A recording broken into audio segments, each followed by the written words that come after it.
My teammates and I took Dark Magician to the 3v3 YCS in Las Vegas. About a year from the moment I took off for Las Vegas, Gohan Blanco, a pillar in the Dark Magician Discord, messaged me asking if I wanted to play in the 3v3 with him and another brilliant mind that goes by the handle Aquacust. The three of us made it our goal to push Dark Magician as far as we possibly can in one of the most competitive settings Yu-Gi-Oh has to offer. So before the event, we knew one thing. If we were going to make Dark Magician work, we need to understand that it was going to be the weakest archetype in the room.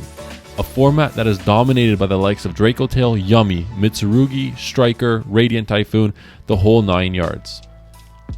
If I were to go into our entire testing process for this event, this video would be hours long, so we'll summarize. The three of us set a deadline of March 20th just to get an idea of what list we wanted to settle on. The original idea is that the three of us were going to play identical lists, and over the months leading up to this deadline, we each took our own ideas through extensive testing, reporting our findings, and testing ideas, techs, and engines. Notable breakthroughs throughout this period were things like secret village locking our opponents through the likes of Shining Sarcophagus. Branded Magistus Dark Magician, pioneered by Aquacust and Sir Richard, also from the DM Discord, showed incredible promise. Yummy Dark Magician before it was cool, and Azamina Shining Sarcophagus. Throughout testing, as more and more questions were answered, the most difficult one was how to deal with branded Draco Tail, and more specifically Secretarion. Ultimately resulted in the question, do we build our deck for the room, or do we want to build our deck for its worst matchup? Fortunately, as testing progressed, so did brand-new Draco Tail's dominance, and its question was significantly easier to answer. We began theorizing things like cutting the Moltramis completely, cutting cards like Heretic Seals, Spirits, Impulse, and then we began testing cards like Ghost Ogre in the main, as well as what we think was the biggest X factor in the event, Kashtira Fenrir. The ability to check Secretarion specifically and single-handedly was enough for it to be a staple in our main deck in the weeks leading up to the event. I wish I was making this video and saying that we topped the event, bubbled, even made day 2, or even at the very least finished with what visually looks like a respectable record. That being said, our record was the furthest piece of evidence to use when describing how the day went overall. We did finish, unfortunately, the main event with a somber 1-4 record as a team. And yes, I'm aware that looks completely uninspiring, but you have to trust me when I say that the way the deck performed was truly exceptional. Something to realize is that when we are playing Dark Magician, especially at the 3v3 event, when you are playing single-handedly or by yourself, you can luck into some results, whereas in a 3v3 you need everything to go perfect. You need all 3 players to play perfect in all 3 matches in order to get that win.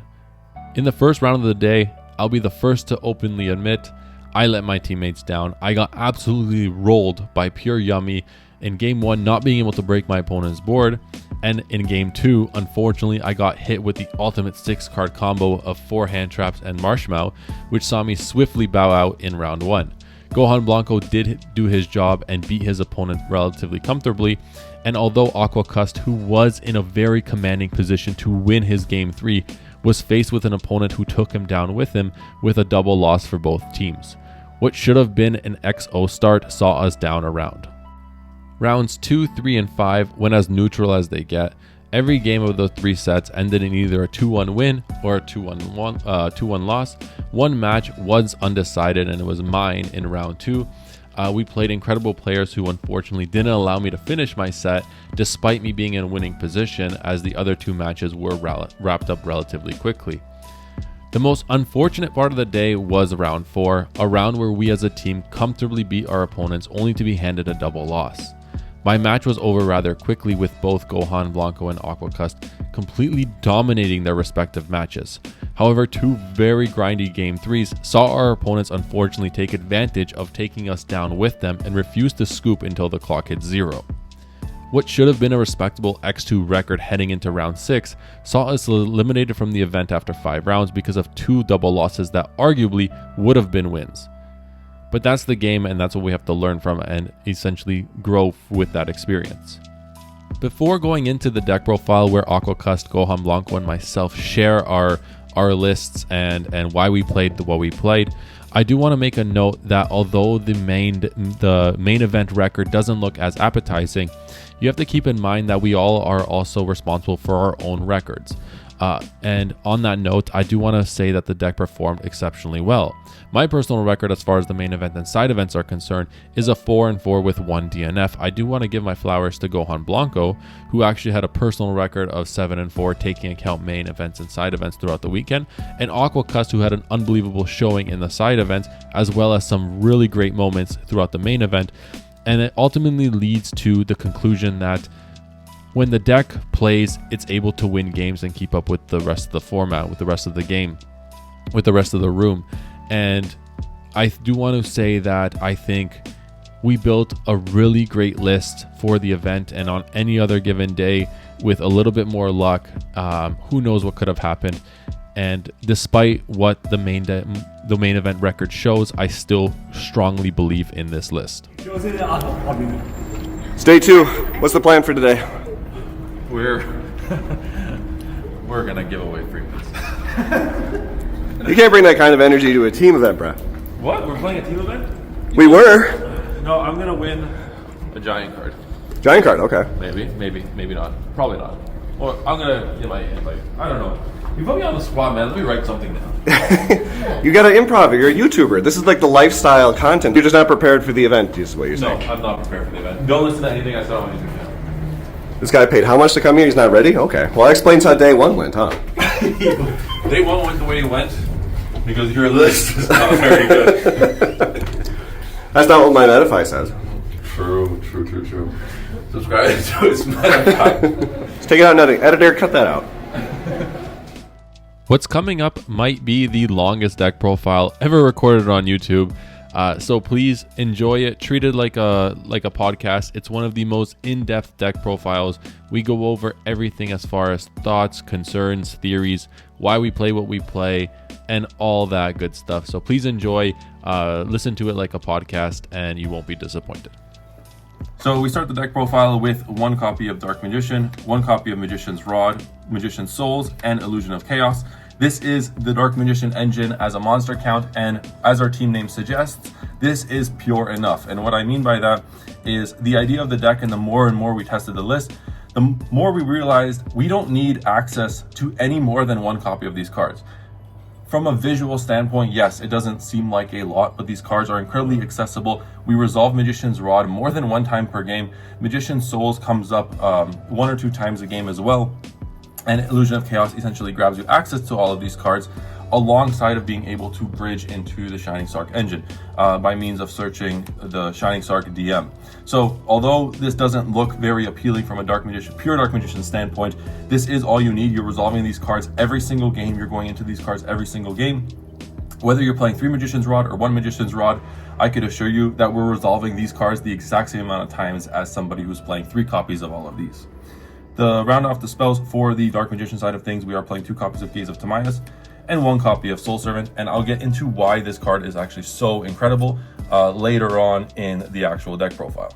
Just part of the utility of the Illusion of Chaos also is that this deck does play a fair amount of garnets, which is why we also went over 40 in the deck count between the Shining Sark and Azamina engines. So if you open things like the vanilla, which makes your Mausoleum of White, will be covered later on in the video, not as effective in hand, or Souls, or the Hallowed Azamina, or the Shining Star Garnets like the Dark Magician and Gandora, being able to put that back and add a key Dark Magician extender to your hand is a very important utility of that card. Yeah, and I would speak on the ratios too. I know there's a concern among people who are really excited to play Dark Magician. They want it to feel like a Dark Magician deck.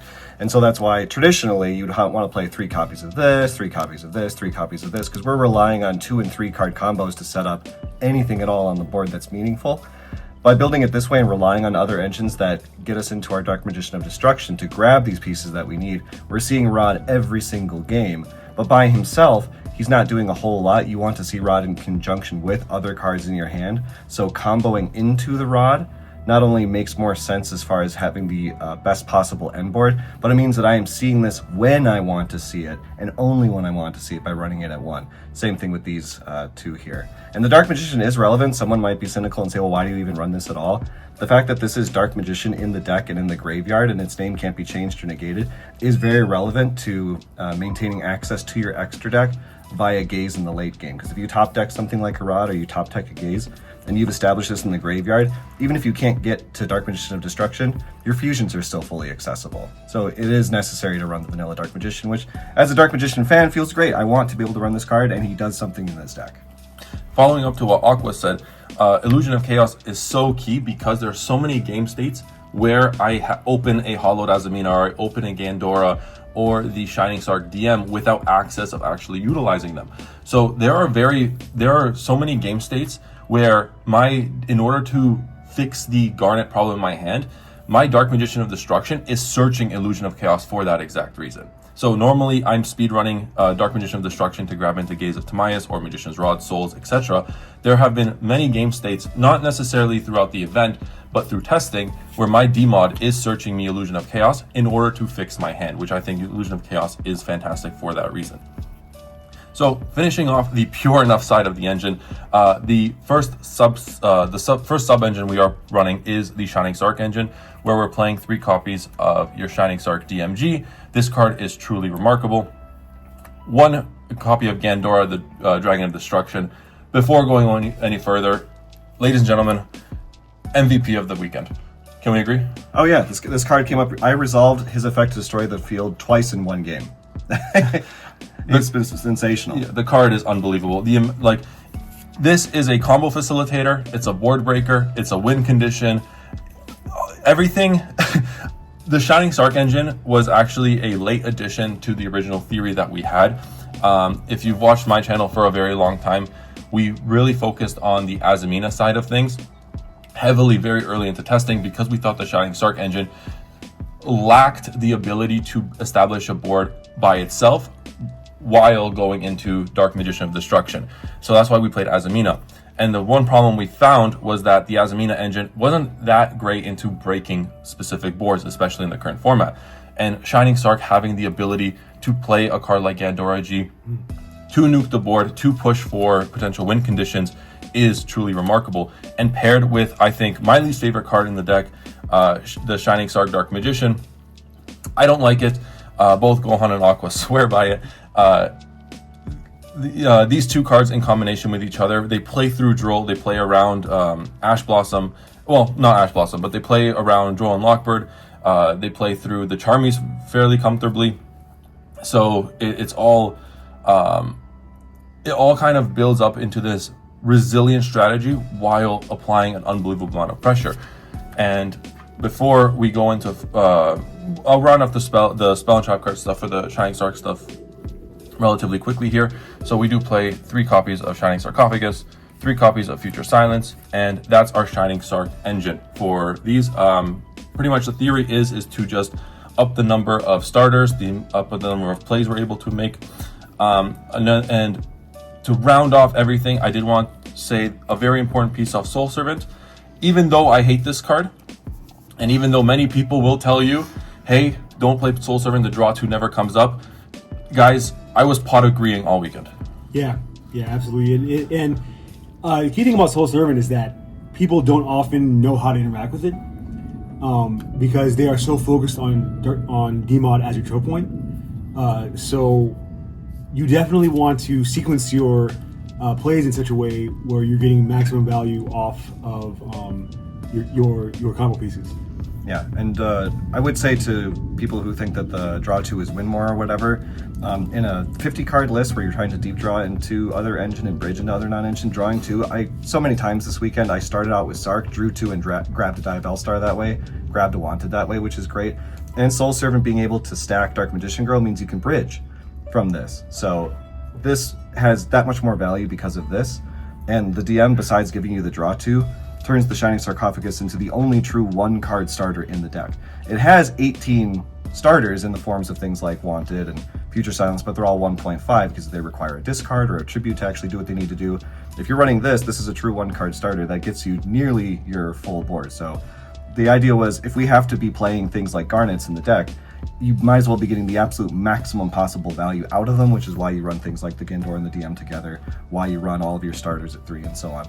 And since we're doing all of that, Soul Servant becomes an insane card at addressing one of the principal weaknesses of the deck, which is card economy.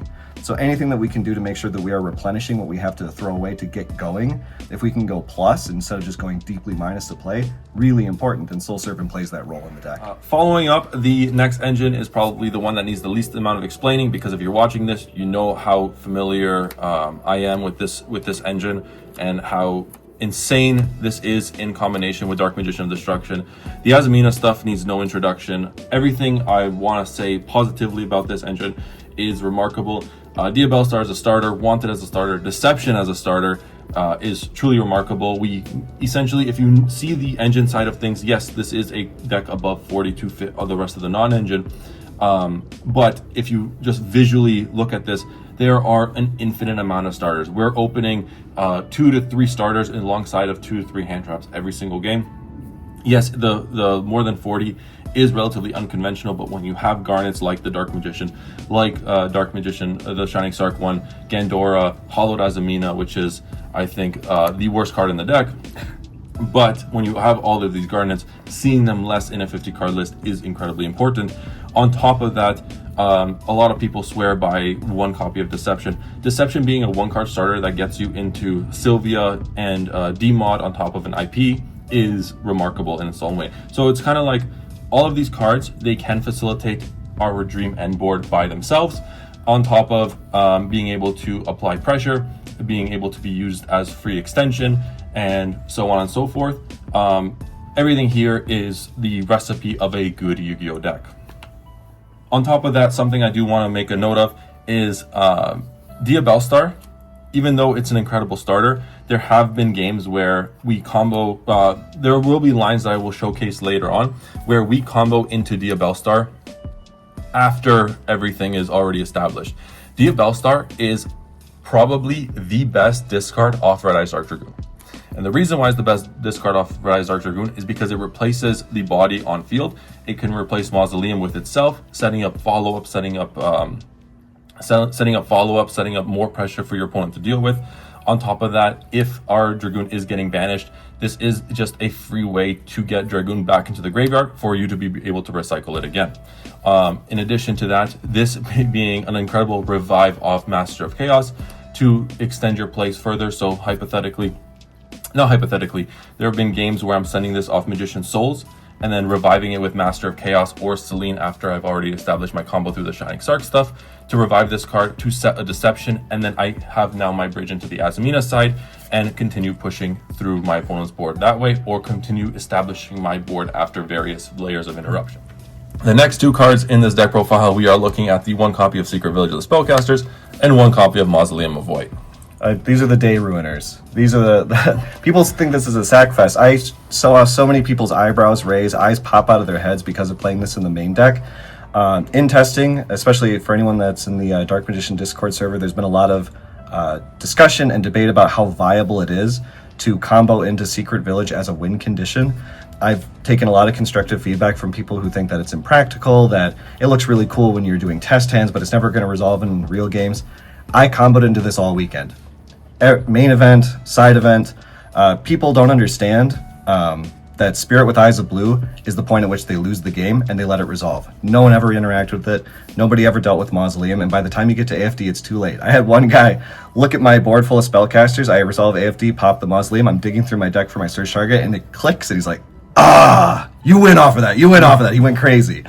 So, yes, obviously, you need to make sure that you're playing around your opponent's interruptions, but you can combo into this, and it does win games. I did not drop games where this was on the field. It's free. Whether you're hard opening it or comboing into it, this deck wins games when this is on the field, so it's worth running, and it's especially worth running in the main deck since we do have the ability to combo into it.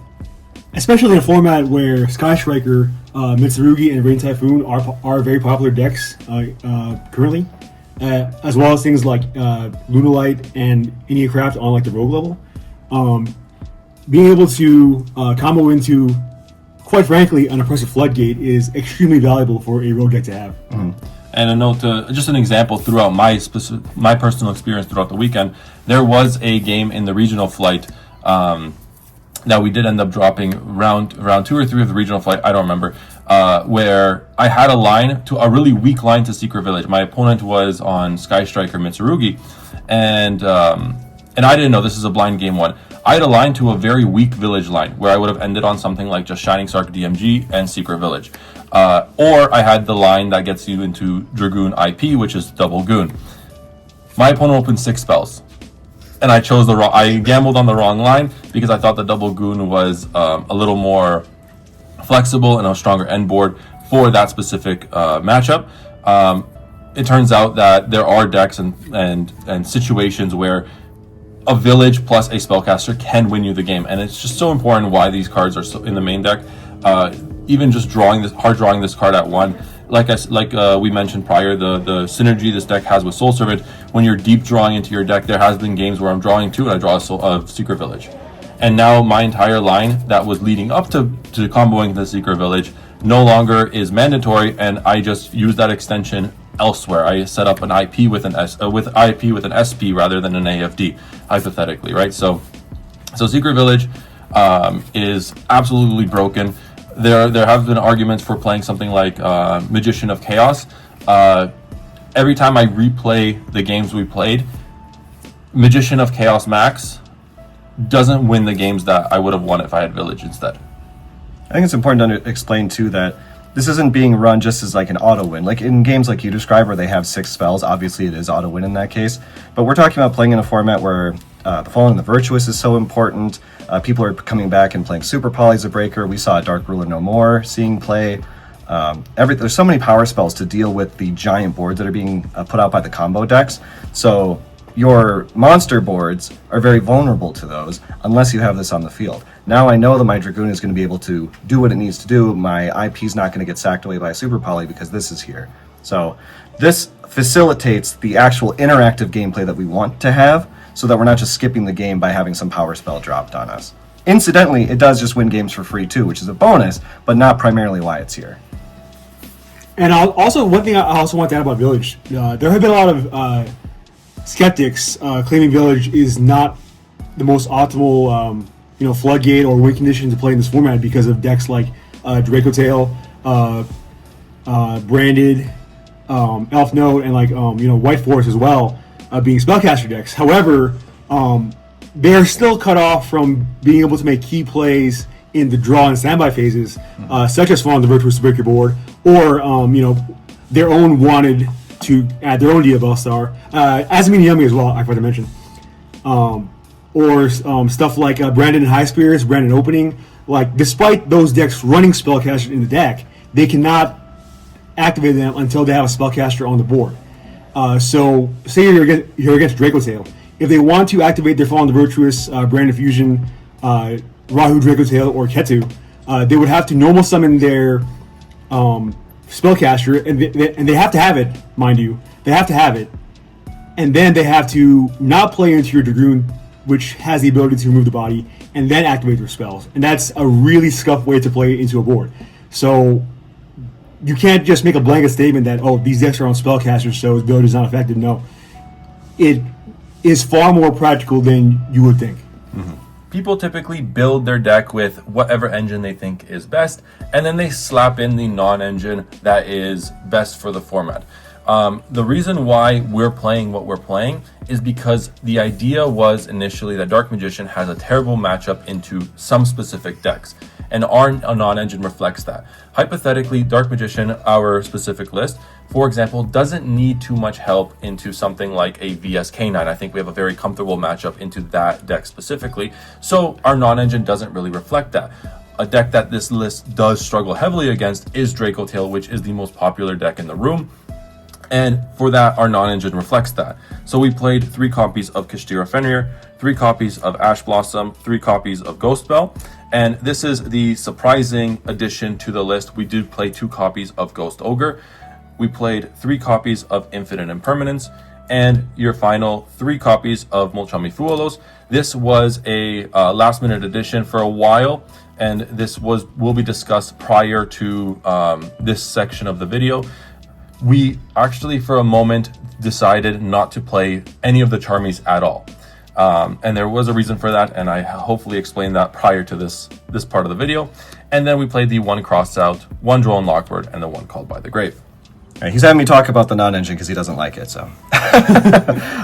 Starting with the Fenrir, I've had a lot of debates even among my own locals, and I've seen certainly online about playing this card, but I have been seeing it in a lot of competitive player lists. I saw it this weekend with Branded Dracotail players. There's a Branded Dracotail player at my locals that's playing it, and the reason why we're playing it primarily is as an answer to Secretarion, our worst matchup, because if you can't activate spellcaster effects, this deck's not doing anything.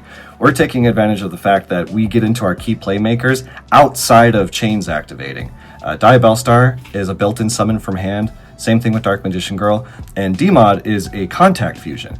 So the Branded Dracotail player wanting to stop us by summoning Secretarion in an ideal world would look for an activated effect to summon a monster that he knows is going to trigger on summon. He chains the Thymina so that Secretarion hits the board first. I summon my monster and now it can't activate its trigger effect to do what it's going to do. Since we know that, we can lead with putting Kestir Fenrir on the field. Now they're in a position where they need to either summon the Secretarion proactively before we've committed to the summon of our own spellcaster, in which case Fenrir is just going to banish it face down and we don't have to deal with it, or they have to hold it for later, at which point it's too late. The fact that this also searches another copy of Fenrir means that it's completely free in terms of card economy. It gives us something that we can discard for Dark Magician Girl or Diabelstar and what have you. Ash Blossom, obviously, is mandatory in our list. The worst hand traps that we have to deal with are all of the Model Charmies and Droll. This answers at least 2 of those 3 problems. Ghost Bell is not only a concession to the Branded Dracotail traps, that being our worst matchup, but also just has broad applicability to every deck in the room. It's a good way to stop Sky Striker spells from being recycled from the graveyard. It can stop a Murakumo from being summoned from the graveyard. It can stop your own engine from being called by. I didn't see any Bestials this weekend, but obviously that's another application. Ghost Ogre is another nod to our worst matchup in Branded Dracotail because of the Synchro Ecclesia. That card needing to banish itself as part of its effect resolve means that it's vulnerable to being destroyed. Ghost Ogre does that. And the fact that this does also have application against stuff like Yummy Mignon means that it warrants seeing play in the main deck. I was never upset to see this card, and it came up all the time this weekend. Imperm, one of those cards that are good going first and good going second, rounds that off. The Fulos is in here partly because, while I don't think that it's necessarily mandatory, it's a conversation for another day, since we are running Crossout in the main, and since we do have a very poor game plan into something like a Resolved Fulos, trying to maximize the number of answers we have to this card has been critical. So not just running the 3 Ash Blossoms, not just running the Called by the Grave, but since we have Crossout for the Droll, main decking the Fulos means that Crossout can now answer this too. And in a post-side game 2 or 3, if you can convert at least one of these into a Perulia, now it can answer both of those. This is the Schmidt single, I call it, because I got the idea watching a Joshua Schmidt profile where he had a single copy of Ghost Bell in the main deck for Crossout purposes. This card is a killer. For us, we add to hand a lot, so it's game over if this resolves. And the only thing that we can interact with it is Called by the Grave, unless you're running this. So I have really enjoyed running a copy of this alongside the Crossout. There are a lot of times if I'm going second, game 2 or 3, I'm actually siding these out because I'm probably siding Perulia in. And since I want these to resolve, I don't want the anti-synergy between having both of these in hand. And they can't use their Fuloses and their Multi cards against me if they've got stuff on the field. So these are times when I will side these out. But in the main deck, especially if I've won the coin toss and I want to go first, I feel like you want to have these in the deck for sure. And then Call By for the same reason. Not only does this answer cards like Thymina, but it answers all the Mulch armies and it answers the Droll. Throw my cards around, that's alright. Moving on to the extra deck, this is the part of the deck that has changed the least since the list's original conception. We do play 2 copies of Dark Magician of Destruction. The reason why we bump it up to 2 is essentially sometimes when a demon is banished and you don't have access to recur it, or you can't summon a second one, sometimes that's the difference between winning and losing. And in an event like a YCS, our thought was essentially that's the difference between bubbling, making top cut, winning that one game in a regional flight, or whatever the case is. Sometimes these minor plays are the difference makers. Just for insurance purposes, we did bump this card up to 2. Master of Chaos, guys, this is the best card. This card is insane. It does everything we want it to do. It's a board breaker. It's an extender. It establishes follow-up. There has been game states where I'm looking over to the game beside me, and Gohan has this on the board with Gandora, and Gandora pops this card to search a spell to extend further and to push further into a board. Master of Chaos has truly been remarkable in this list. It's probably the best extra deck monster, in my personal opinion, outside of Dark Magician of Destruction. Master of Chaos is everything. The amount of times I've summoned Master of Chaos and my opponent picks it up and reads it for the first time because, you know, people aren't familiar with Dark Magician outside of Red Eyes Dark Dragoon. They read this card and they immediately say, holy this card is broken. Master of Chaos is truly remarkable. We followed up with the one copy of Red Eyes Dark Dragoon. Doesn't need any explanation. People are calling for it to be banned. It's a powerhouse of a card. Timaeus the Magi Dragon. There's not much to say. It saved me multiple times. There are times where, you know, I'll put my hand on my chest and say, this definitely feels very much like a pseudo Typhon, where if I'm making this, I'm in a very losing position. There are games also where, you know, it's also pretty good into Branded Dracotail. I prefer it over Branded Dracotail over something like Red Eyes Dark Dragoon, and the reason for it is once they start selling their spell cards to use on their turn or to use for follow-up, being able to deal with those spell cards before giving them a chance to use it is a relatively effective strategy for Magi Dragon, and on top of that, it being a towers is remarkable. I will say, of course, in that matchup,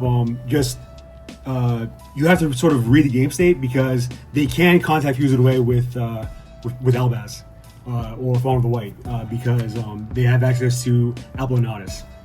So definitely the application to pop these set spells before they're used is important. And sometimes, in spell-heavy matchups, it'll be very difficult for a spell-heavy deck to beat over Timaeus. But you typically want to use it when you are very positive on card economy, because obviously making a dragon off Gaze puts you in a bit of a disadvantageous position as far as follow-up. Yeah, I do like it for buying time. That only works against certain decks, like you say. The fact that it can be contact if used away is a vulnerability. I've enjoyed it into matches like Sky Striker because it does have the ability to interact with the back row, and Sky Striker's not outing it. So there it's nice outside of something like a Hamp, but I didn't see Hamp all weekend. So yeah, it's a utility card. So it's not a solve all every problem, but there are problems that can only be solved by Timaeus, which is why he's in the list. Moving on, we do play the Azamina package, Rusiliago, Sylvia, and Solar Iskaton. This is one card that's hasn't seen much play since the conception of Azamina DM. As a breaker, this card is unbelievable. There are so many times where I'm playing into a board, and if I already have the wanted, I'm never making Azamina Rusiliago. I'm always going into Solar Iskaton to deal with a monster, continue playing, and then after I've already break their board, that's when Hollow Azamina comes back to my hand, and I make Sylvia. It's to essentially stop their follow-up. Yeah, Aqua was an early adopter of the Soul. Machi was a late convert. He didn't like this card for the longest time. I had to convince him it was good. And then he started playing it and he started winning games for him. He's like, oh, it's not so bad. It's all right. Yeah. You've used it a lot too, and you liked it. What did you like? Oh yeah. Just essentially being a 2700 beater that is not a dragon or spellcaster. So basically, Immune Secretarion is so good for playing into an established board, and being a non-destroy Sent to Grave is so key at playing around certain problematic board pieces. Oh yeah, I've done that a lot. Where sort of the same way that we'll use Timaeus to try and buy time. People will put up a monster that can't be destroyed by card effects or whatever, and even if you're able to attack over it, if you can't find lethal, that buys them another turn. This being a huge body that just deals with the monsters that can't be destroyed makes it trivial to find lethal, and I've closed out multiple games exactly that way. Moving on to the part of the deck that everyone hated to play against. This is the Secret Village package. We are playing the 1 Magistus Chorozo, 1 Ancient Fairy Dragon, a 1 Buster Whelp, and 1 Spear with Eyes of Blue. Now, Protector Whelp, sorry. If you've watched my channel, the way I always dealt with Spirit was through a card like Heretic Seals. Gohan has completely moved me off that train. For a card like Buster Whelp, not necessarily, still not Buster Whelp, whatever. Not for the reason that the Heretic Seals isn't good, but the reason that Buster Whelp is Protector Whelp. Start over. Keep it in. We do it live. Buster. I'm doing it for the bit. Buster Whelp. If he does it again, it's my channel from now on. The reason why Protector Whelp is so good is because it's so generic and it gets Spirit off the field immediately with any additional body that doesn't have to have, and you don't have to have Deception. Yeah, this was a late addition to the list. I was using a different card for this purpose. I was using what is it, Armalire. Armalire, that's it, Armalire for this. And then someone in the Dark Magician Discord, Alex the Spaz, put me onto this. And the main difference, I mean, in both cases, the effects of the monsters are totally irrelevant. However, this is a much more generic monster, just any two monsters. And you can use this as link material. You can't use Armalire as link material. So once this is on the field, this can become part of a Selene, which has come up in games that I've had. And I've even had games where, I forget the matchup it was, they were using Black Garden to completely fill my main monster zones with tokens. The fact I could sack 2 of those off for this, he did a double take. He's like, there's like 2 cards in the game that you can turn these tokens into links. I'm like, oh, there's a 3rd one actually. And he gets hit with this, he ready, he's like, what? So yeah, it's another card where people will be tempted not to run this because they're like, I don't find that I'm going into this very often. It seems pretty niche. But then you start with nothing but Shining Sarcophagus and you see that you have a line to Village. It's not possible without this. So it absolutely deserves to be in the deck. And the fact that it does offer the flexibility of still being something you can use either as contact fusion material for this or as link material for a Selene or an SP or so on, means it's a really critical part of the extra deck that makes the whole thing work. Speaking of Selene, IP, and SP, the last 3 extra deck cards, these cards need no explanation. IP and Selene are pivotal for going into Double Dragoon, and SP is an incredible form of the side deck. I'm just going to speed run the entire side deck, and my teammates can make notes if they so choose. We play the 1 copy of Secret Village, 1 copy of Magician's Rod in the side deck. This is for predominantly going first. We have very clean siding patterns, and just seeing Magician's Rod going first is pretty decent as an extra card in hand. The idea is that Magician's Rod is the perfect second card in a 2-card combo, and Secret Village is just an increasing your odds to hard draw it if it so means it. We do play the 3rd copy of Ghost Ogre from our main in our side deck, and then we play your 3 copies of Molchummy Perulia, 3 copies of Lava Golem, 3 copies of Forbidden Droplet, and 3 copies of Evenly Matched. Yeah, so, I mean, these don't automatically win games, but they automatically win games. Come on, it's evenly droplet paired. This is completely nuts. I saw a lot of Radiant Typhoon in testing, and so knowing that they summon from the hand so often with Perulia, and knowing that if I see these 2, it's totally free, was an important early addition to the side deck that absolutely never left. It's also a good way of dealing with the Branded Dracotail end board. If I have ways of playing around the traps if I have to, but I don't want to play around the traps if I don't have to. I'd rather just get rid of them forever, and Evenly does that. It's easier to deal with one thing on the board than 6 or 7, right? So play Evenly. He already touched on just hard drawing the Secret Village, which is nice. It takes pressure off of your combo, and it also opens up different lines. If I don't have to combo into this, I can maybe go for different end board pieces in terms of my monsters or whatnot. I can maybe avoid playing into things like Droll more easily. I can play around Nibiru more easily, so it's nice to hard open it. And like you said, this is the most, you have the highest ceiling end board when you can make a 2-card combo, so just seeing it more often is really nice. And then Lava Golem was the concession to the fact that towers are relevant in this format. I fortunately did not run into any Lunalights. My teammates were not so lucky. But if you're staring down 2 Liger Dancers and a Baguska and you're not playing an out, you just lose. And I don't want to build a deck that just loses if I match with the wrong kind of deck. I want to have an answer for everything. Lava Golem answers that.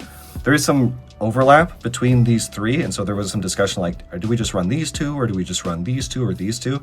Depending on the matchup, it's not a given that you're always going to run these. It might make more sense to do Evenly Lava Golem or Forbidden Droplet Lava Golem. So the fact that you could tailor your side to the matchup exactly to have the most oppressive out to what they're putting up was really important. So at no point in testing was I ever tempted to move any of these cards out in favor of something else. Yeah, and also add that a card like Lava Golem isn't just effective against, Liger Dancer, but also with the popularity, at least at the day 1 YCS or regional locals level, opposing Demod Dragoon decks like Azamina and Mitsurugi or Yummy. Yeah, correct. They being able to deal with both their Sylvia and Dragoon in one go, or these Yummy Synchro and Dragoon, or whatever it is the case may be, is very effective, as well as decks like Elf Note Fiendsmith, where you want to get rid of the Caesar and the Elf Note level 8, I believe, synchro, because they are very irritating cards to deal with playing into your board. It is very good. Just be wary that it does use your normal summon, so you have to sort of sequence your Magician's Rod plays a certain way. There's games where I completely sided Rod out, knowing that I wanted to go for this. Yeah, I'm glad you mentioned Yummy, because that's a case where I mentioned that you might not necessarily always be siding these two in. Yummy has a really annoying ability to just jump off the field when they know that you're going to go evenly, because so much of their stuff can jump back safely into the extra deck. Surprise can recover things off the field so that they don't have to banish Mignon face down. They can put it back in their hand safely, so that at the end of all of that, they're banishing one card face down. So that this, while it did deal with their board, all the follow-up you were hoping to get rid of forever is back safely in the extra deck and in hand. You can cut them off of that a lot through something like a Lava Golem, because of course the synchros can't chain to it. So that's where you need to understand the patterns of what your opponent's playing. It's not enough to just like throw cards on the table and hope that they work. If you understand how the resource game works, you might suss out that this actually is much better than this, or this is better than this, and so on. Before ending the video, I do want to thank you for watching the video. And before ending off the video, I do want to give a huge thank you to Aquacust and Gohan Blanco, who have been the greatest teammates I could have asked for, maintained a positive attitude, some of the easiest people to work with. It's been a pleasure and a joy to work with them. The banter was unbelievable. The theory sessions were incredible. And overall, they created an unbelievable experience regardless of what the result was. So thank you, Gohan. Thank you, Aqua. You guys are truly amazing. And everyone else, have yourselves a great day.